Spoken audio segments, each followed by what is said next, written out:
tujuan hari ini kita akan membahas mengenai meyakini kitab-kitab Allah Subhanahu wa Ta'ala. Nah, jadi tujuan pembelajaran pada pertemuan hari ini yaitu yang pertama menjelaskan pengertian iman kepada kitab-kitab Allah, dan kemudian yang kedua itu bisa menyebutkan kitab dan rasul penerimanya. Nah, kemudian siapa yang tahu coba apa itu iman kepada kitab-kitab Allah? Meyakini bahwa kitab itu diberikan oleh Allah. Ya, bagus, tepuk tangan buat Mbak. Nah, jadi salah. Iya. Terus bagaimana? Meyakini bahwa Allah menurunkan kitab-kitab kepada Rasul. Nah, bagus, tepuk tangan buat Mbak. Jadi iman kepada kitab-kitab Allah seperti yang tadi dikatakan oleh Mbak Ula, yaitu percaya, meyakini bahwa Allah itu telah menurunkan kitab-kitabnya sebagai apa? Bertujuan sebagai pedoman hidup bagi manusia dan berisi tentang ajaran, petunjuk dan hukum-hukum yang membawa manusia itu bahagia di dunia maupun di akhirat. Bagaimana, paham nggak?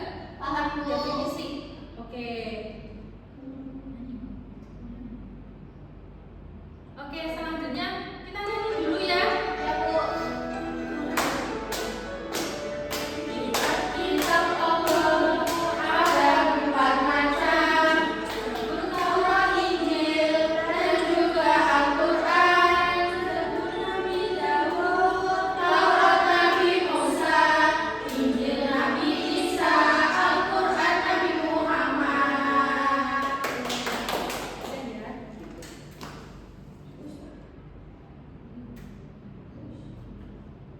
Bu, ini berisik, Bu. Bisa mendengarkan nggak anak-anak? Bisa. Iya. Oke, selanjutnya kita masuk ke materi 4 kitab Allah, macam-macamnya. Nah, ada yang tahu nggak 4 macam itu kitab apa aja? Kitab Taurat, kitab Zabur, kitab Injil, kitab Al-Quran. Tepuk tangan buat Mbak Nurul. Oke, jadi 4 kitab Allah itu ada kitab Taurat, Zabur, Injil, dan Al-Quran. Nah, kepada siapa sih kitab itu diturunkan? Nah, ini yang pertama yaitu kitab Taurat. Kitab Taurat itu diturunkan kepada Nabi Musa. Nah, Taurat itu berfungsi sebagai pedoman bagi Bani Israel yang berisi tentang hukum-hukum syariat yang dijadikan dasar hukum oleh para kaum Yahudi. Nah, kemudian yang kedua kitab Zabur. Kitab Zabur diturunkan kepada Nabi Daud alaihissalam yang berbeda dengan tadi kitab Taurat. Nah, kalau kitab Zabur tidak berisi hukum, tetapi berisi nasihat, hikmah dan pujian kepada Allah Subhanahu wa Ta'ala. Nah, kemudian kitab Injil. Kitab Injil diturunkan kepada Nabi Isa.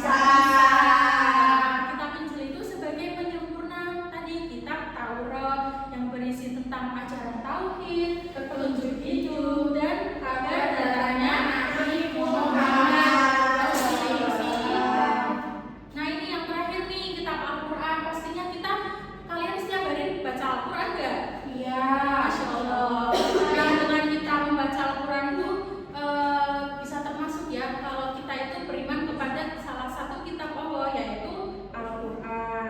Nah, Al-Quran itu diturunkan kepada Nabi Muhammad SAW. Kitab terakhir, kitab penyempurna yang berlaku untuk seluruh umat manusia yang menjadi pedoman hidup bagi umat Islam. Nah, kemudian Ibu akan membagi kelompok ya. Ini kita akan berdiskusi. Nah, berdiskusinya nanti kelompok 1, 2, 3, 4 per kelompok nanti menyebutkan ini kitab Taurat, Zabur, Injil, dan Al-Quran. Nah, nanti bisa mencari informasi siapa nabi penerimanya, hikmahnya, dan isi dari kitab-kitab yang sudah kalian terima. Ibu kasih waktu 10 menit ya. Ya, Bu. Sudah? Sudah. Silakan kelompok berapa yang mau maju dulu? Saya. Oke, silakan. Sini.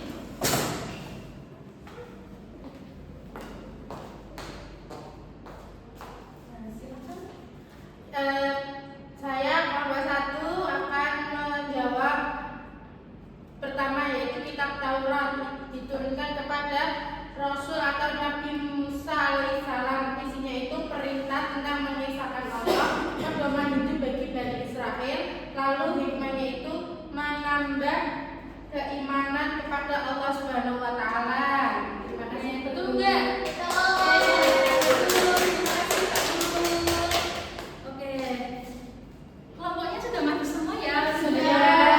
Mati semua ya. Kalau sudah paham, mari kita simpulkan bersama-sama dari materi iman kepada kitab-kitab Allah. Nah, jadi iman itu apa tadi? Ya, jadi iman kepada kitab-kitab Allah itu kita beriman kepada kitab-kitab yang telah Allah turunkan.